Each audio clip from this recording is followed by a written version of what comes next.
Okay, hello everyone. I know we said that we were going to talk about community this time, and we are because we're moving from Florida to California, but not today. Today we want to talk about effective coaching because this is something that came up for us this week when we were having an interaction in the kitchen. So we'll show that, and we just really want to focus on the four things that create winners, and it's not about focusing on the win. Not the results, but the process. That's where you're going to see the most enjoyment, and that's where your coaching should be coming from, and your students should be focused on, and parents should be focused on. If you're coaching a team or if you're coaching your kids, the process is the same. And so that's what we're talking about today.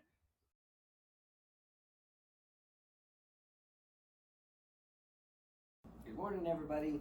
I'm putting together the shebang breakfast for Rachel, and I'm going to have one too. It's fresh eggs, fresh tortillas, homemade tortillas. And I'm putting that together as part of our morning routine after our workout. We don't do this every morning, but some mornings it's kind of a lot of calories, but some mornings we love to get this breakfast. It's right here, and I'm going to give Moxie real quick a little treat. She loves her cheese. Come here. Come here. Give me a spin. Ooh, very good. There you go. Cheese. Oh, you're dropping it. There you go. Rachel, your breakfast is ready. Did you put avocado on it? What? What's it look for? I make this breakfast all the time. Of course it has avocado on it. I just asked if it had avocado on it, and you're giving me attitude. What's the attitude about? Well, it sounds like you're criticizing like I don't know how to make it. I'm not criticizing. I just asked if it had avocado on it. Oh, okay. Sorry. Yes, it has avocado on it. Thank you.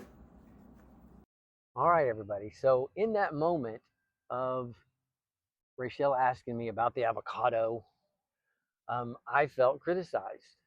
And that was something that we started talking about to discuss how students feel and how athletes feel when they're being coached. Sometimes they're not hearing encouragement and change. They're hearing, I'm doing it wrong and I'm not doing it right. And how do you keep that from happening?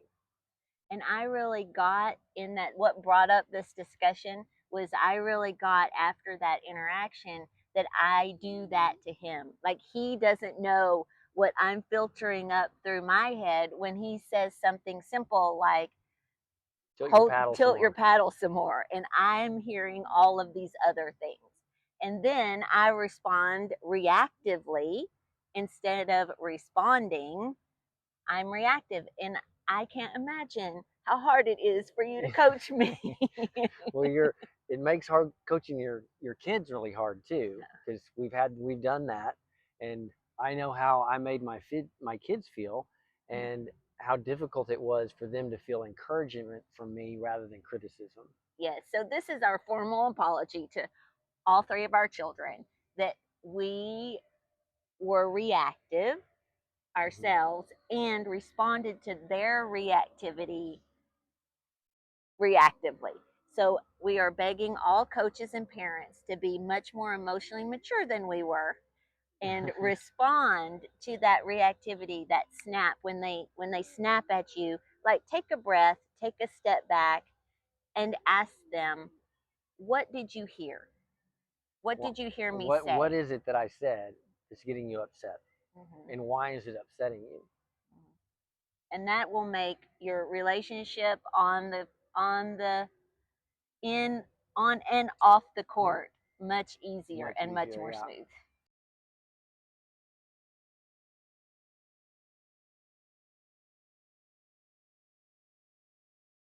One of the other pillars, and this is one of my pet peeves or what I see through my lens, is if you are coaching or teaching or working, like show up on time.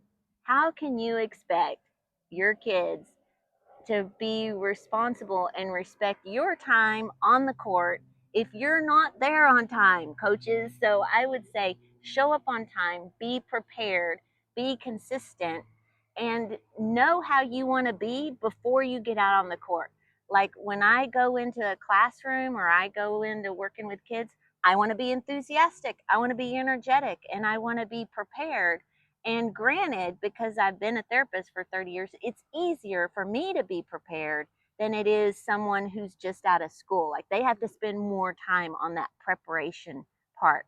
But if you're working with kids, especially, be prepared, be consistent, decide how you want to be. And if you are having a bad day or a grumpy day, you might consider canceling that that time on the court. Yeah, and it's important that whoever you're working with, that coach needs to enjoy it. It's no good to have a coach that has And been doing having it. I any mean, fun. like I said, I've been teaching for a long time, and it's easy for me to show up too without. I mean, I can make a clear plan pretty quickly. It doesn't take a lot of thought to know how I'm going to teach a forehand or what drill I'm going to use to hit forehands. Um, but at the same time, I can't show up knowing those things and just be bored with teaching forehands. Well, I'm not, you know, I've seen a lot of coaches have been doing it a long time, that it comes across very clearly that they'd rather be doing something else. You know, they're not there, they're not engaging, and of course that's going to be a real important factor when you're looking for a And coach. if you're a parent working with your kid, like your kid just wants, a lot of times just wants to spend time with you. So if you're out there and you're on your phone, you You're not know, there. you're not there and they're not going to show up, and you cannot expect them to make it to championships, national championships, if you're not paying attention.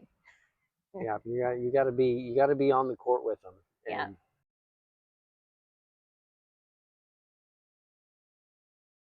So the last point we want to make is, and this one is for our daughter Skylar, is that perfection is a trap. There is no perfect way to do anything. The process and making progress is what is important. That's what makes it fun. And you can get better and better, even if you're a Michael Jordan, like he's still out there practicing and trying to get things perfect, but nobody's perfect. nobody's perfect, and you're never going to have perfection, and there's always going to be somebody better. So remember that whenever you're talking to your kids or talking to your students, that perfection's not the goal. The process is the goal.